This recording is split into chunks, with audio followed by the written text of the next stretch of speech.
Hello, my name is Andrianto Hapsoro, and I will present my paper with title of Repair of Cracked 150 megawatt high pressure steam turbine rotor coupling.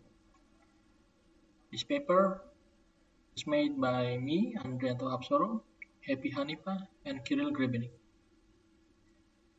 Okay, background of this paper, uh, we have a power plant in Philippines having continuous vibration issue on one of their unit.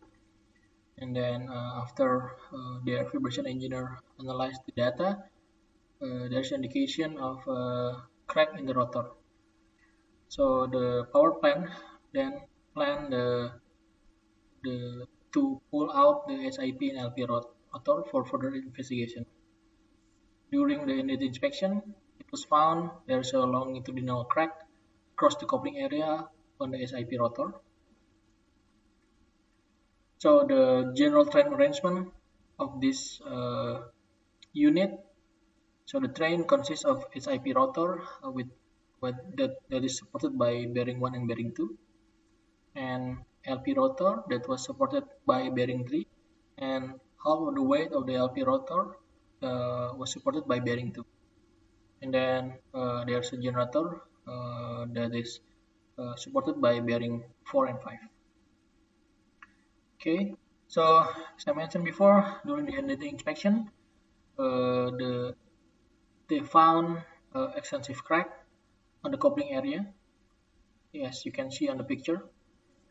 So there's a visually and you can see from the picture visually there's a crack on the coupling edge of SIP. So we collect data during that time and we come up with a repair methodology for this one. So we recommend that the coupling is to be repaired by weld repair. So this is the method to restore the coupling to original condition without the crack. And then after seeing their initial data, it was found that we believe that the alignment target was deemed too excessive, and new alignment target is going to be developed based on the thermal growth calculation that we will perform. And then to make sure that the new alignment target is having a lower stress level, then we're going to analyze the original alignment and the new alignment target using FEA method. Okay. For the welding repair plan, so there's some major point that we will discuss in next slide. But the purpose plan for the weld repair in general can be seen in below major point. One is to perform coupling in undercut, and then second one is to weld build up the coupling to original dimension, and third one is we going to do post weld heat treatment after the weld build up because of the residual stress induced or introduced during the weld build up process. And the final one will be the final machining to original dimension. Okay, before we do any weld build up on the rotor, first we analyze the stress level or the stress mapping on that particular area that we're going to weld. For this area will be the coupling area. And after that, we design the undercut line. So this undercut line will be the interface or the fusion line between the weld material and base metal. So this undercut line will become the heat effect zone line or area. So because of that, we designed the undercut line to be placed or to be designed on the low stress area near the coupling. So that is the undercut line, as you can see. And then after the undercut drawing was developed, then the coupling was machined. To machine out, we remove all the coupling material, and then we weld build up afterward. So after all the original material, including the crack, was removed, then we proceed with the welding of this area.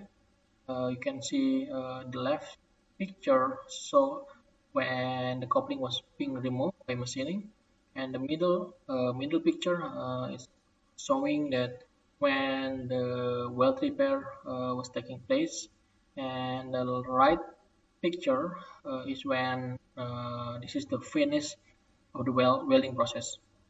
Yeah, but after finish of welding process, then we go rough. We will do rough cutting, and that check the integrity of weld the weld process using NDT, and then if everything okay, then we will perform final machining.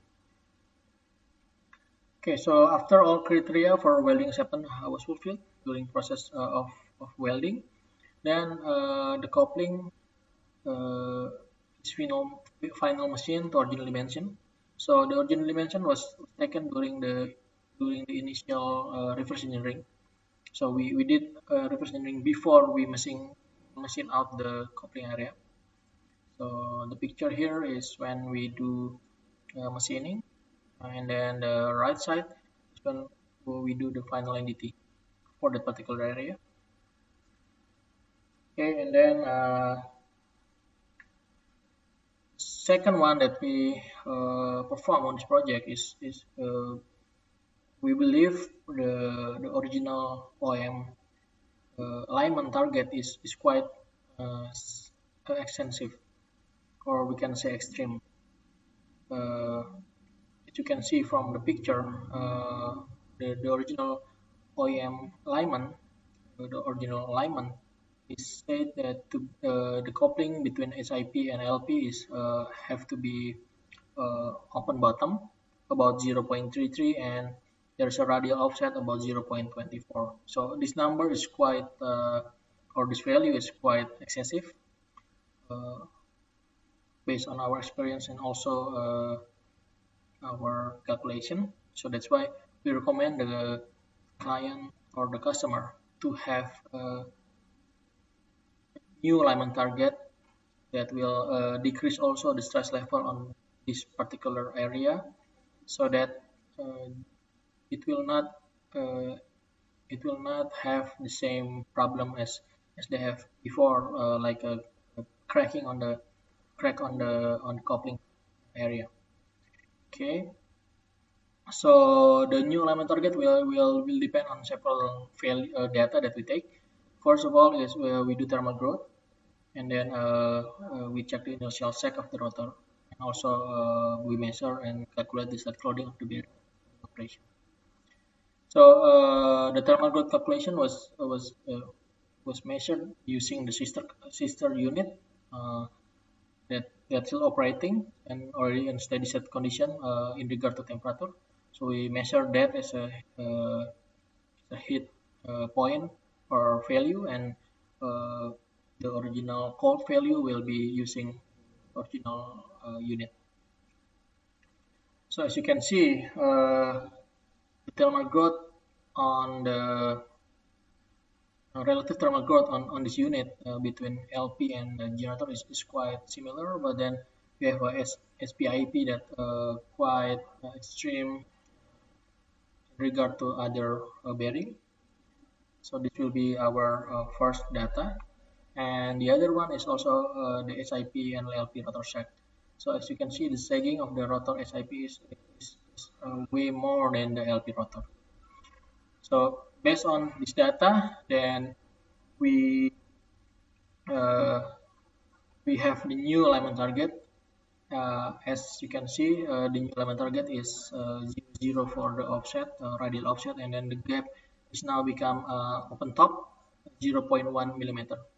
And the LP to generator is still the same with like before, because there's no change, significant change in cold and hot condition. Okay, so this is the alignment target.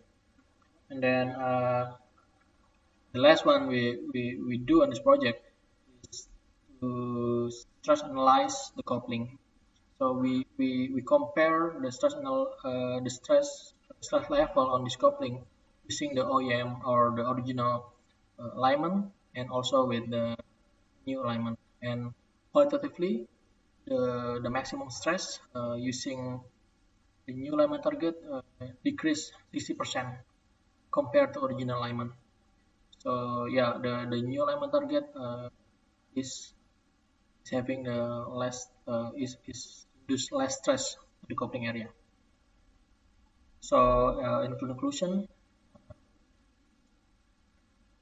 the crack on the coupling was repaired using the well-proven weld beat-up method, and the new alignment target can reduce the stress level on the coupling.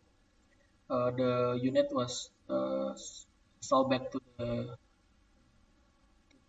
installed back. The rotor was installed back, and then now the unit running and get more reliable.